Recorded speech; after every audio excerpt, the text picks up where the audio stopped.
الحمد لله وكفى وسلام على عباده الذين اصطفى أما بعد فأعوذ بالله من الشيطان الرجيم بسم الله الرحمن الرحيم لا الشمس ينبغي لها أن تدرك القمر ولا الليل سابق النهار وكل في فلك يسبحون صدق الله مولانا العظيم اللهم صل على سيدنا محمد وعلى آل سيدنا محمد وبارك وسلم۔ اللہ تبارک و تعالی نے جب سے یہ کائنات بنائی ہے، زمین کو پھیلایا گیا، آسمان کو وسعت دی گئی، تو اللہ رب العزت نے روشنی کا انتظام فرماتے ہوئے سورج کو ضیاء پاشیاں عطا فرمائی۔ سورج کا ایک مکمل نظام ہے جس کو نظام شمسی کا نام دیا جاتا ہے، اور اس میں 9 بڑے سیارے شامل ہیں جو اپنے اپنے مدار میں گردش کرتے رہتے ہیں، اور ان کی گردش اور ان کا تیرنا اللہ رب العزت کے حکم سے ہے، اور یہ اللہ رب العزت کے حکم کی نافرمانی نہیں کر سکتے۔ نہ سورج کو مجال ہے کہ چاند کو جا پکڑے، اور نہ چاند کو مجال ہے کہ سورج کی رفتار کو جا پہنچے۔ کروڑوں اربوں اور کھربوں کی تعداد میں ستارے اور سیارے اپنی گردش میں ہیں، رواں دواں ہیں، مگر آج تک کوئی سیارہ، کوئی ستارہ دوسرے سیارے یا ستارے سے نہ ٹکرایا ہے، نہ ان کا ایکسیڈنٹ کبھی ہوا ہے، نہ انہوں نے راستے بدلے ہیں۔ متعین راستوں پر وہ چل رہے ہیں اور چلتے رہیں گے۔ ویسے تو سورج بدستور اللہ کے حکم سے روشنی دے رہا ہے، اور اس کے نور سے، اس کی روشنی سے، اس کی ضیاء پاشیوں سے اللہ رب العزت کی مخلوق جو زمین پر آباد ہے وہ مستفید ہو رہی ہے ہزاروں سالوں سے، اور ہوتی رہے گی۔ مگر کبھی کبھی ایسا بھی ہوتا ہے کہ اس کی روشنی کو زمین پر پہنچنے سے روک دیا جاتا ہے، اور جب یہ روشنی رکتی ہے تو اسے سورج گرہن کا نام دیا جاتا ہے۔ سورج گرہن کیا ہے؟ زمین اپنے مدار میں گردش کر رہی ہے، چاند اپنے مدار میں اور سورج اپنے مدار میں، مگر کبھی ایسا بھی ہوتا ہے کہ چاند سورج اور زمین کے درمیان حائل ہو جاتا ہے، جس کی وجہ سے سورج کی روشنی زمین تک نہیں پہنچ پاتی، تو اسی کو سورج گرہن کہا جاتا ہے۔ کبھی یہ مکمل طور پہ ہوتا ہے، مکمل روشنی رک جاتی ہے، اور کبھی یہ جزوی طور پہ ہوتا ہے۔ اور اسی طریقے سے کبھی ایسے بھی ہوتا ہے کہ اس گردش کے دوران زمین چاند اور سورج کے درمیان حائل ہو جاتی ہے، اور سورج کی روشنی چاند تک نہیں پہنچ سکتی، تو چاند کا وہ حصہ جہاں تک روشنی نہیں پہنچ پاتی وہ تاریک ہو جاتا ہے، جس کو چاند گرہن کا نام دیا جاتا ہے۔ اب ایسے موقع پر اسلامی تعلیمات کیا ہے؟ جناب نبی کریم صلی اللہ علیہ وسلم کے دور مبارک میں سورج گرہن ہوا۔ جب سورج گرہن ہوا تو آپ صلی اللہ علیہ وسلم مسجد تشریف لے گئے، صحابہ کرام کو بلایا گیا، اور آپ صلی اللہ علیہ وسلم نے وہاں پر نماز ادا فرمائی، جس کو نماز کسوف کہا جاتا ہے۔ یہ نماز باجماعت ادا کی گئی، صحابہ کرام نے آپ کے پیچھے نماز پڑھی، 2 رکعت نماز پڑھی گئی، اور اس نماز میں آپ صلی اللہ علیہ وسلم نے لمبا قیام فرمایا، بہت لمبا قیام فرمایا۔ اس کے بعد آپ صلی اللہ علیہ وسلم نے لمبا رکوع فرمایا، اور اسی طرح آپ صلی اللہ علیہ وسلم نے نماز میں کافی لمبے طویل سجدے فرمائے، اور اس سجدے میں جو آپ نے صلاۃ الکسوف میں جو سجدہ ادا فرمایا، اس میں آپ صلی اللہ علیہ وسلم نے اللہ رب العزت کو وعدہ یاد دلایا کہ اے میرے پروردگار، آپ نے تو فرمایا قرآن حکیم میں کہ ان کو عذاب میں نہیں دوں گا، اس لیے کہ میرے محبوب آپ ان کے اندر موجود ہیں،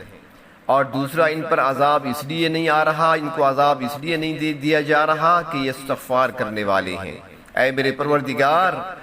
آپ کا وعدہ ہے تو میں آپ کو اپنا وعدہ یاد دلاتا ہوں، اللہ میں ان کے اندر موجود ہوں، عذاب نازل نہ فرمانا۔ اے اللہ میں استغفار کر رہا ہوں، عذاب نازل نہ فرمانا۔ آپ روتے رہے اور یہ دعا فرماتے رہے سجدے کے اندر۔ اور اسی نماز میں ایک معجزے کا ظہور بھی ہوا، اور وہ اس طرح کہ جب آپ نماز میں تھے تو دوران نماز آپ آگے کی طرف جھکے، تو نماز کے بعد کسی نے پوچھا یا رسول اللہ صلی اللہ علیہ وسلم آج نماز میں ہم نے آپ کو آگے کی طرف جھکتے ہوئے دیکھا، تو آپ صلی اللہ علیہ وسلم نے ارشاد فرمایا کہ ہاں، نماز کے دوران اللہ رب العزت نے مجھے جنت کا مشاہدہ کرایا، جنت میرے بہت قریب آ گئی، یہاں تک کہ میں اس کے اندر انگوروں کے خوشوں کو دیکھ رہا تھا، لٹک رہے تھے۔ میں آگے کی طرف جھکا اس لیے کہ تمہارے لیے انگوروں کا ایک خوشہ جنت سے توڑنا چاہتا تھا، اور اگر میں وہ خوشہ توڑ لیتا تو وہ انگور تم قیامت تک کھاتے رہتے، کبھی ختم نہ ہوتے، مگر پیچھے ہٹ گیا، نہ توڑا خوشے کو، اس لیے کہ پھر ایمان بالغیب نہیں رہے گا، پھر اپنی آنکھوں سے سب کچھ دیکھ لوگے۔ ابھی تو اللہ نے پردہ غیب کے اندر رکھا ہوا ہے ان نعمتوں کو جو اپنے نیک بندوں کے لیے اللہ رب العزت نے تیار کر رکھی ہیں۔ تو آپ صلی اللہ علیہ وسلم نے ایک طویل نماز ادا فرمائی 2 رکعت، اس کے بعد استغفار اور توبہ میں مشغول رہے، دعا کے اندر مشغول رہے۔ تو اسلامی تعلیمات بھی ہمارے لیے یہی ہے کہ جب سورج گرہن ہو تو ایسی حالت میں نماز کی طرف متوجہ ہونا چاہیے، پہلا کام یہ کرنا چاہیے۔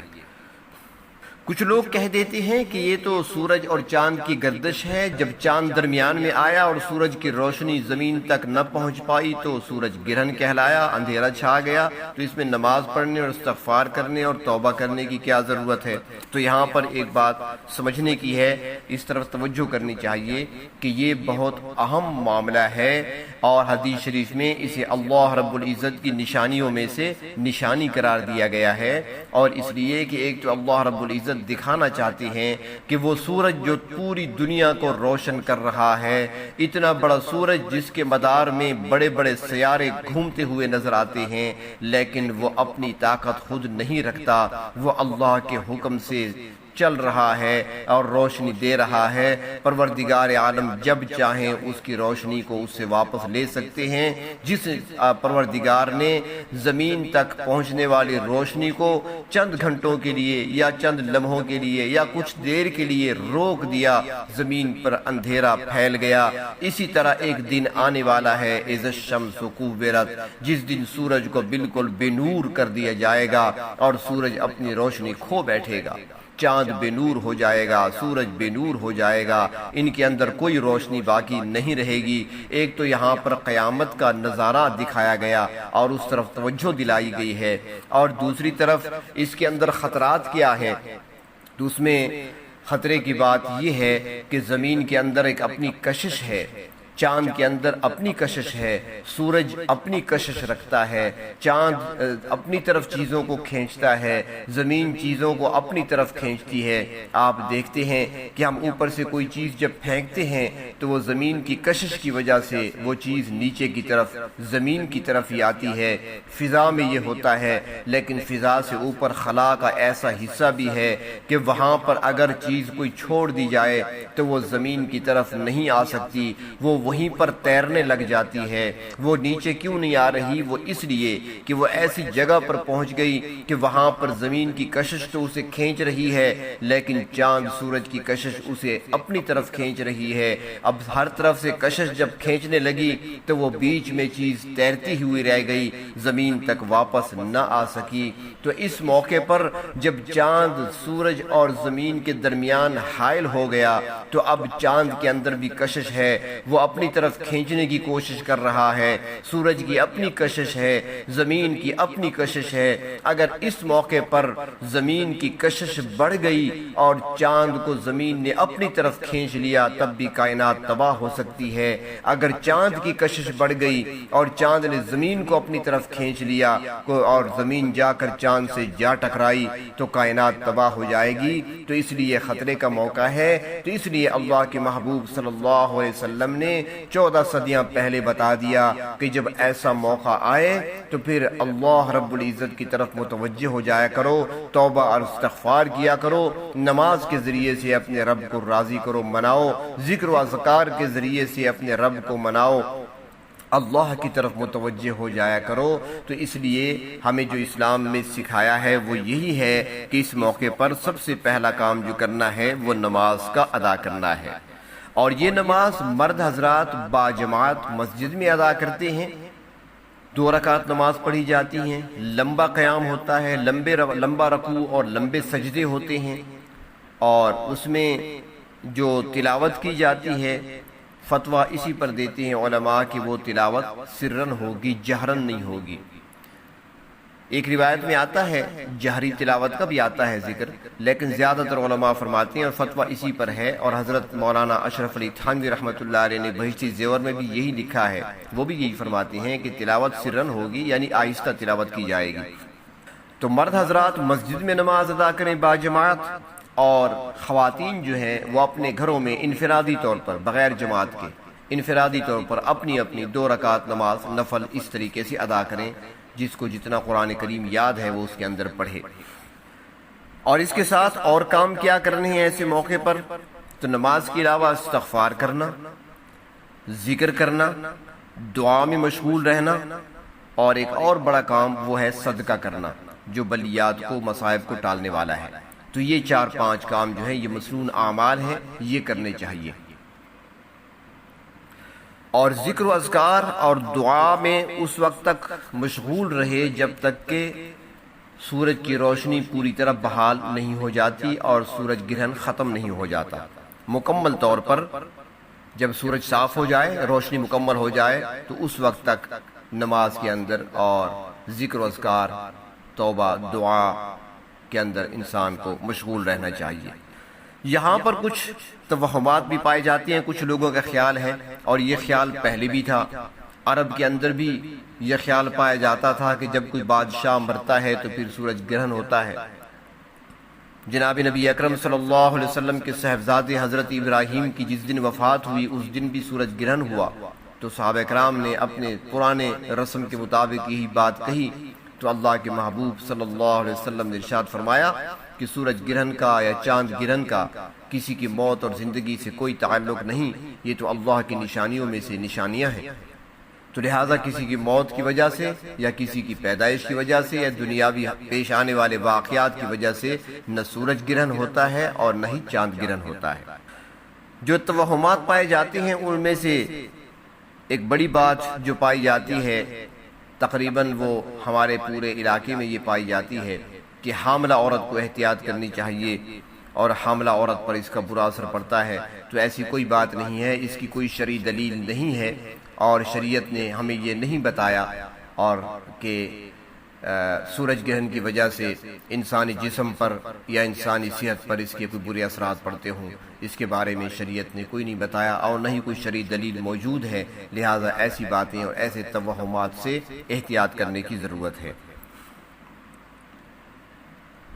ہاں البتہ جو تحقیق کرنے والے بتاتے ہیں کہ سورج کی شعاعیں چونکہ پوری طرح وہ نہیں پہنچ سکتی، رکاوٹ بنی ہوتی ہے، تو اس لیے جو شعاعیں آ رہی ہیں وہ انسانی نظر کے لیے خطرناک ہیں، انسان کو اس طرف دیکھنا نہیں چاہیے سورج کی طرف، کہیں آنکھوں کا بینائی کا نقصان نہ ہو۔ تو اس لیے اس میں احتیاط کی ضرورت ہے، کیونکہ اس کا تعلق مشاہدات سے ہے اور اس کا تعلق تجربات سے ہے، اس کا تعلق تحقیق سے ہے، تو اس لیے اس پر اعتماد کرتے ہوئے احتیاط کی ضرورت ہے۔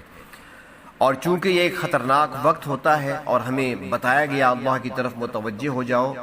اور نماز میں مشغول ہو جاؤ، رب تعالیٰ کے سامنے آنسو بہاؤ، اپنے گناہوں کی معافی مانگو۔ جب بتایا گیا کہ اتنا مشکل وقت ہے تو اس لیے چاہیے جوانوں کو، مردوں کو اور خواتین کو، سب کو چاہیے کہ وہ کم از کم جو دورانیہ ہے سورج گرہن کا، اپنے موبائل آف کر کے رکھ دیں، کم از کم نیٹ کا استعمال بند کر دیں اور چھوڑ دیں، وقت کو ضائع ہونے سے بچائیں۔ اللہ رب العزت کی ناراضگی مزید مول نہ لیں۔ اللہ تعالیٰ اپنی طرف متوجہ کرنا چاہتے ہیں تو اس کی طرف متوجہ ہو جانا چاہیے۔ تو لہٰذا ان اوقات میں میسج کرنا، ایک دوسرے کو پیغام دینا، ہمارے ہاں سورج گرہن ہو گیا، اب اتنا ہو گیا، اب اتنا ہو گیا، ہمارے ہاں نماز ہو رہی ہے، ہمارے ہاں یہ ہو رہا ہے، یہ ساری چیزیں چھوڑ دیں، نیٹ کو آف کر دیں، بلکہ موبائل کو ہی آف کر دیں اور اللہ کی طرف متوجہ ہو جائیں۔ اور خصوصاً جوانوں سے یہ گزارش ہے کہ اس دوران یہ تصویریں لے کر اللہ رب العزت کو ناراض نہ کریں، سورج کی تصویریں لے کر آگے بھیجنا، بلکہ ایک تو خود بھی تصویریں نہ لیں، دوسرا آپ کی طرف اگر کسی کی طرف سے آ گئی تصویر تو اس کو بھی فوراً ڈیلیٹ کر دیں، آگے نہ بھیجیں، صرف اور صرف اپنے رب کو منانے کی فکر کریں۔ پروردگار عالم ہمیں اپنی طرف متوجہ ہونے کی توفیق عطا فرمائیں، اور اللہ رب العزت ہمارے جان مال کی، آبرو کی، بچوں کی، گھر بار کی اللہ رب العزت حفاظت فرمائیں، اور ہمیں اسلامی تعلیمات کے مطابق ہی ہر موقع پر عمل کرنے کی توفیق عطا فرمائیں۔